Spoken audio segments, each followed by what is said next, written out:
Les États-Unis offrent des renseignements pour aider l'Ukraine à se défendre. Et ça fait tuer des Russes.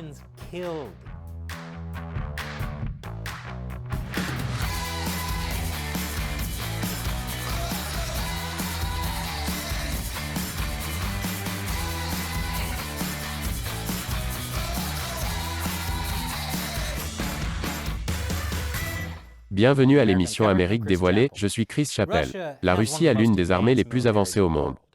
C'est donc une surprise pour beaucoup que les forces armées ukrainiennes aient été capables de les retenir. Selon les services de renseignement de l'UE, Vladimir Poutine est furieux que l'invasion de l'Ukraine n'ait pas été facile.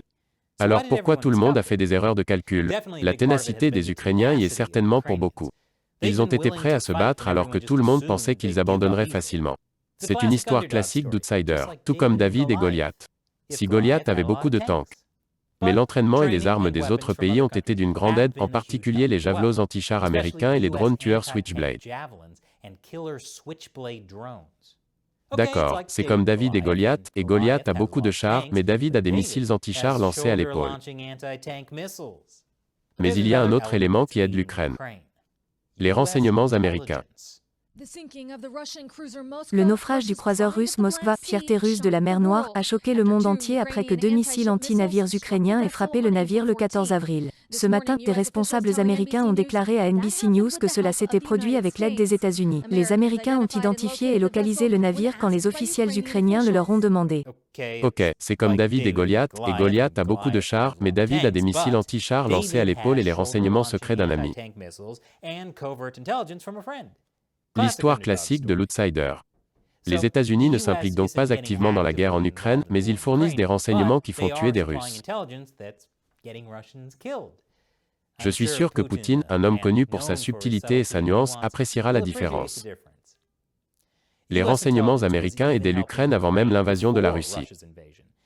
Alors que la Russie se préparait à envahir le pays, les agences de renseignement américaines ont partagé des images satellites commerciales avec l'Ukraine.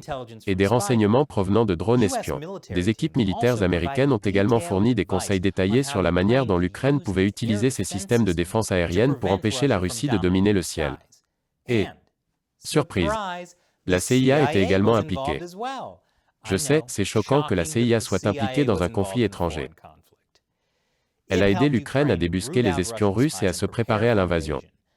Après l'annexion par la Russie de la péninsule ukrainienne de Crimée en 2014, un petit groupe d'officiers paramilitaires de la CIA a été envoyé dans le pays pour former les Ukrainiens à l'utilisation des missiles anti-chars Javelin, aux techniques de sniper et aux communications secrètes.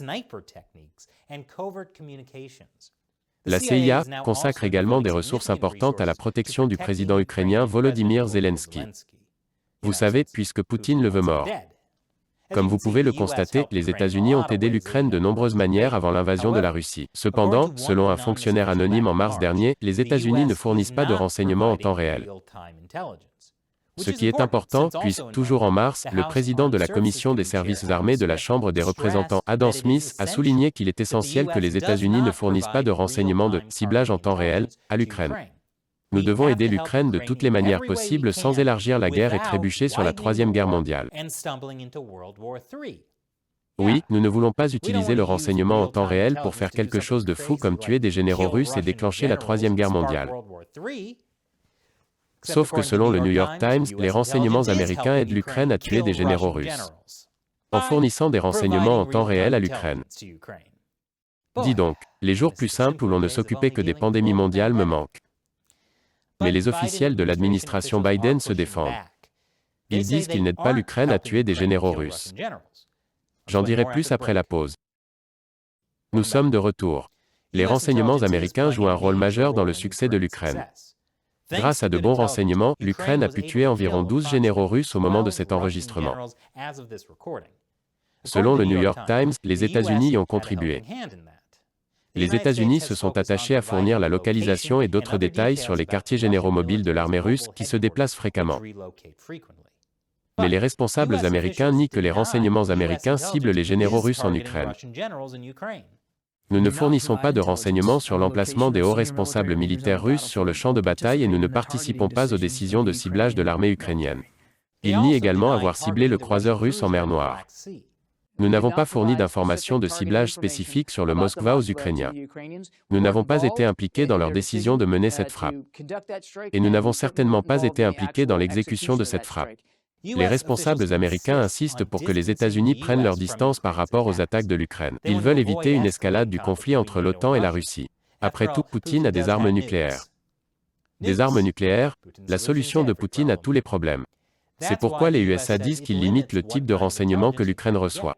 Par exemple, les responsables disent qu'ils ont refusé de fournir des informations sur des cibles potentielles à l'intérieur même de la Russie. Le message le plus important que les responsables veulent faire passer est que les États-Unis ne sont pas impliqués dans le ciblage des dirigeants russes. Ils n'aiment pas que les médias disent le contraire. Après la publication de l'article du New York Times, Adrienne Watson, porte-parole du Conseil national de sécurité, a déclaré « Le titre de cette histoire est trompeur et la façon dont elle est présentée est irresponsable. Les États-Unis fournissent des renseignements sur le champ de bataille pour aider les Ukrainiens à défendre leur pays. » Quoi? Un article du New York Times avec un titre et un encadrement trompeur? Ils ne feraient pas ça. Watson a également déclaré que les États-Unis ne fournissent pas de renseignements dans l'intention de tuer des généraux russes. Tout cela est bien beau et bon, mais comment le New York Times va-t-il inciter les gens à cliquer sur l'article si le titre ne parle pas de tuer des généraux russes? Que vont-ils dire? Les renseignements américains aident l'Ukraine à se défendre? Ennuyeux. Les responsables américains s'empressent également de souligner que l'Ukraine ne compte pas seulement sur les renseignements américains. Selon le porte-parole du ministère de la Défense John Kirby, l'Ukraine combine les informations que nous et d'autres partenaires lui fournissons avec les renseignements qu'elle recueille elle-même sur le champ de bataille.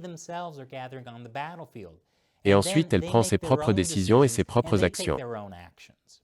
Le secrétaire de presse de la Maison-Blanche, Jen Psaki, fait passer le même message. Il s'agit d'une exagération inexacte de notre rôle et d'une sous-estimation du rôle des Ukrainiens qui ont franchement un plus grand niveau de renseignement et d'accès aux renseignements que nous. Je suis sûr que personne ne conteste que d'autres ont plus de renseignements que l'administration Biden. Mais les États-Unis sont-ils vraiment si innocents? Et plus important encore, Poutine le croit-il? J'y reviendrai après la dernière pause publicitaire. Nous sommes de retour. Le gouvernement américain s'oppose aux allégations selon lesquelles il fournirait des renseignements visant spécifiquement les généraux russes. Les officiels disent qu'ils donnent seulement à l'Ukraine des renseignements pour se défendre. Nous partageons régulièrement et depuis des semaines des informations et des renseignements sur les unités russes en mer et à terre pour aider les Ukrainiens à se défendre contre cette invasion. Il est assez évident que les officiels américains jouent un jeu sémantique assez délicat. Et je suis assez anti-sémantique. Par exemple, le porte-parole du département de la Défense, John Kirby, a déclaré ceci. Nous ne fournissons pas de renseignements sur l'emplacement des hauts responsables militaires russes sur le champ de bataille et nous ne participons pas aux décisions de ciblage de l'armée ukrainienne. Mais le Times n'a jamais dit que les États-Unis fournissaient des renseignements sur la localisation des hauts responsables militaires russes. Ils ont dit que les USA fournissaient seulement l'emplacement des quartiers généraux mobiles de l'armée russe. Oui, techniquement, nous ne vous disons pas où sont les généraux russes. Mais voici leur quartier général militaire mobile. Nous ne vous disons pas de frapper. C'est juste un avertissement. La même chose peut être dite pour le naufrage du croiseur russe de la mer Noire, le Moskva. Selon les sources de CNN, les forces ukrainiennes ayant repéré le navire de guerre russe en mer Noire ont appelé leurs contacts américains pour obtenir la confirmation qu'il s'agissait bien du Moskva. Les USA ont répondu que c'était le cas et ont fourni des informations sur sa localisation. Vous nous avez demandé en premier. Nous ne faisons que confirmer ce que vous venez de dire. Nous ne vous disons pas d'attaquer. Oh, et voici l'emplacement. Les officiels américains soulignent que les renseignements américains aident l'Ukraine à se défendre. Mais, se défendre, implique évidemment de cibler les forces russes et leurs dirigeants. Ils ne disent pas aux Ukrainiens l'emplacement des bases russes pour qu'ils puissent leur envoyer des arrangements comestibles et un gentil mot disant « S'il vous plaît, arrêtez de nous envahir ». Ce n'est pas comme si la Russie était surprise. En réponse à l'article du New York Times, le porte-parole du Kremlin a déclaré « Notre armée est bien consciente que les États-Unis, la Grande-Bretagne et l'OTAN dans son ensemble transmettent constamment des renseignements aux forces armées ukrainiennes. Les États-Unis ont déjà fait comprendre à la Russie qu'ils voulaient faire plus qu'aider l'Ukraine à survivre. » Pas plus tard que fin avril, le secrétaire à la Défense Lloyd Austin a déclaré « Nous voulons voir la Russie affaiblie au point qu'elle ne puisse plus faire le genre de choses qu'elle a faites en envahissant l'Ukraine. » Si la Russie ne riposte pas à cause de tout cela, alors peut-être que l'utilisation des renseignements américains pour cibler les chefs militaires russes n'est pas la ligne rouge qui déclenche la Troisième Guerre mondiale. Après tout, la plus grande arme utilisée dans cette guerre n'est pas les lance-roquettes, les drones ou le renseignement. Ce sont les influenceurs des médias sociaux. Ils aident l'effort de guerre d'autres façons.